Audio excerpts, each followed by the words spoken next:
अभी इतने भी गए गुजरे नहीं है कि इस किस्म के लोगों को वोट ने माथे पे गोली खा लूंगा लेकिन छोड़ूंगा और उसके बाद वो छोड़ के इसका ना आइन है ना इसका मंशूर है मुसल्लत करने की कोशिश की जा रही है। ठीक है, फिरदौस आपा जो है वो बड़े अच्छे तरीके से अपना मौजूदा हालात के पेश नज़र हामिद मीर ने बहुत अहम इंकशाफात कर दिए और इस्तेहकाम पाकिस्तान पार्टी की अच्छी खासी क्लास लगा दी। आइए पहले वीडियो देखते हैं, फिर इस पर बात करेंगे।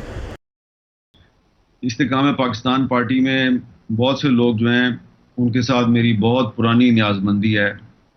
मैं उनको नाराज़ नहीं करना चाहता, लेकिन ये पार्टी जो है ये अभी तक इसका ना आइन है ना इसका मंशूर है ना इसका कहीं पे कोई ऑफिस है ना सेक्रेटेरिएट है, और पार्टी जो है ये हवा में बना के तो इसको मुसल्लत करने की कोशिश की जा रही है। ठीक है, फिरदौस आपा जो हैं वो बड़े अच्छे तरीके से अपना केस पेश करती हैं और जहांगीर तरीन साहब भी जो हैं वो बड़ी अच्छी प्रेस कॉन्फ्रेंस कर लेते हैं। लेकिन अभी तक जो इस्तेकाम पाकिस्तान पार्टी ने जो चीज़ आपके सामने पेश की है वो क्या है कि फवाद चौधरी जो हैं वो मीडिया के कैमरों से अपना मुंह छुपा रहे हैं, ये चीज़ पेश की है। और क्या पेश किया है कि अली जैदी साहब जो हैं वो 3 दिन पहले तक कह रहे थे कि मैं अपने माथे पे गोली खा लूंगा लेकिन छोड़ूंगा, और उसके बाद वो छोड़ के और मुस्कुराते हुए आगे बैठ गए। तो ये अगर ये चीज आपने पेश करनी है और आपके पास कोई प्रोग्राम नहीं है, कोई मंशूर नहीं है, तो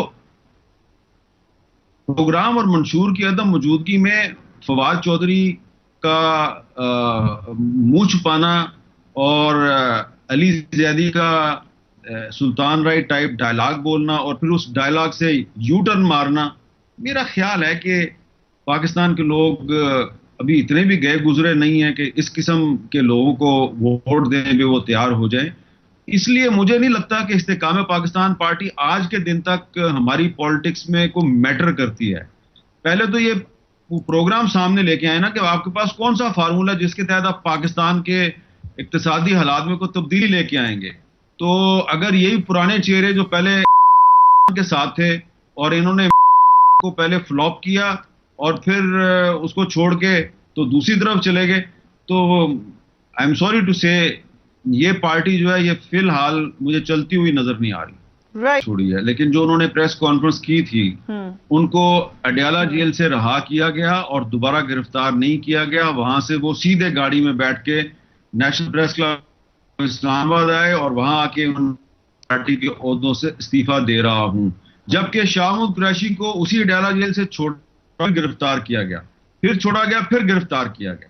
ठीक है, और फिर वो फाइनली कोर्ट के ऑर्डर पर रिलीज हुए। तो डिफरेंस आपको नजर आ रहा है। मैं समझता हूं कि शाहमूद कुरैशी और परवेज लाई जो हैं वो खड़े हैं अभी तक। असद उमर साहब जो मर्जी कर लें, मैं तो ये मानने के लिए तैयार नहीं हूं कि वो साथ खड़े हैं।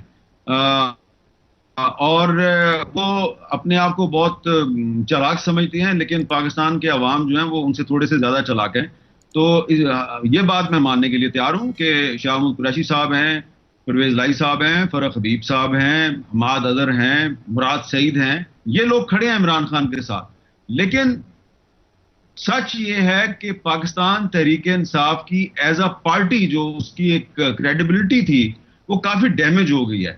अब अगर कोई वोटर या सपोर्टर अगर किसी के साथ है तो के साथ है।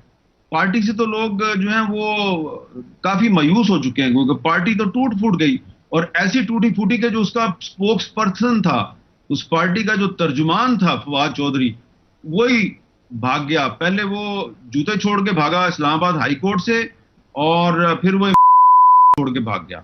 तो अब आपको खुद भी तो सोचना चाहिए ना। देखें, एक मैं असूल साथ इसलिए कि वो समझते हैं कि ये नवाज शरीफ और आसिफ जरदारी के मुकाबले पे छोटी बुराई है। ऐसे लोगों की एक बहुत बड़ी तादाद है पाकिस्तान में, छोटी बुराई है।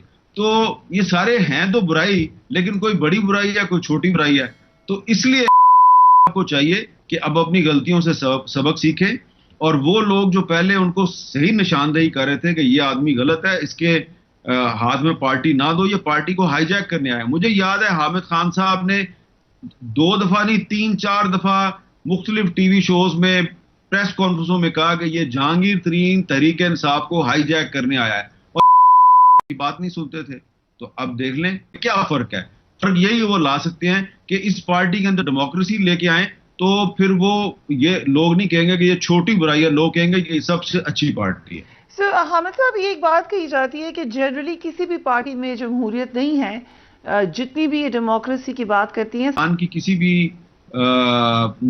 इंपॉर्टेंट पॉलिटिकल पार्टी में उस तरह की डेमोक्रेसी नहीं है जैसा कि इलेक्शन कमीशन ऑफ पाकिस्तान के रूल्स एंड रेगुलेशन में लिखी हुई है।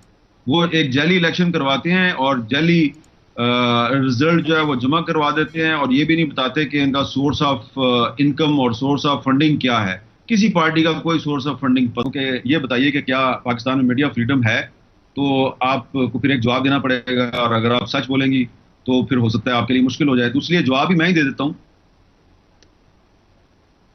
फ्रीडम नहीं है आपकी और मेरी हो रही है। इसमें अभी तक इलेक्शन और इसके अंदर डेमोक्रेसी इसी को डिस्कस किया है। जो रियल इशू है उसकी तरफ तो हम नहीं जा रहे, क्योंकि अगर हम वो डिस्कस करेंगे तो फिर हो सकता है कि आपके लिए और मेरे लिए प्रॉब्लम हो जाए।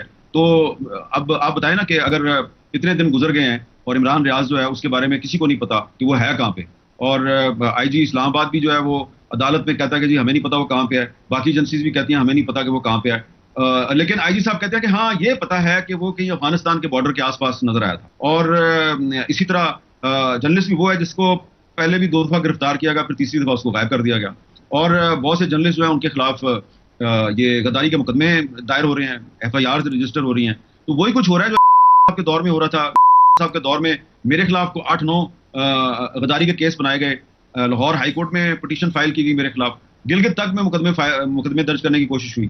तो वही काम जो है वो आज हो रहा है। अभी तक हमें ये नहीं पता कि अरशद शरीफ साहब जो हैं उनका जो मुकदमा है उसका क्या स्टेटस है। यानी कि आप सोचें कि पाकिस्तान में एक जर्नलिस्ट जो है उसको शहीद कर दिया गया कीनिया में, और उसकी माँ जो है वो अभी तक ये दरखास्तें कर रही है कि मेरी FIR दर्ज कर लो, तो उसकी FIR दर्ज नहीं हुई। इमरान रियाज जो है उसकी बीवी जो है वो रोती पीटती फिर रही है अपने 4 बच्चों के साथ, कभी किसी के पास जाती है कभी किसी के पास जाती है। तो मेरा ख्याल ये है कि दौर में भी आज़ादी सहाफ़त का बहुत बुरा हाल था, और पाकिस्तान जो है वो वर्ल्ड प्रेस फ्रीडम इंडेक्स में बहुत नीचे चला गया था। इस साल बज़ाहिर शहबाज शरीफ के दौर में वर्ल्ड प्रेस फ्रीडम इंडेक्स में पाकिस्तान की सूरत हाल कुछ बेहतर हुई है, लेकिन ये जो पिछले 3-4 महीने में हुआ है ना, तो ये अब आप मेरी बात लिख लें कि अगले साल सूरत हाल बिल्कुल मुख्तलिफ होगी, और वर्ल्ड प्रेस फ्रीडम इंडेक्स में पाकिस्तान अब ऊपर नहीं नीचे की तरफ जाएगा। इसलिए इनको चाहिए कि पाकिस्तान के इमेज का ख्याल करें, और ये जो पाकिस्तान में अनअनाउंस्ड सेंसरशिप लगाई हुई है, ये सेंसरशिप जो है इसको खत्म करें।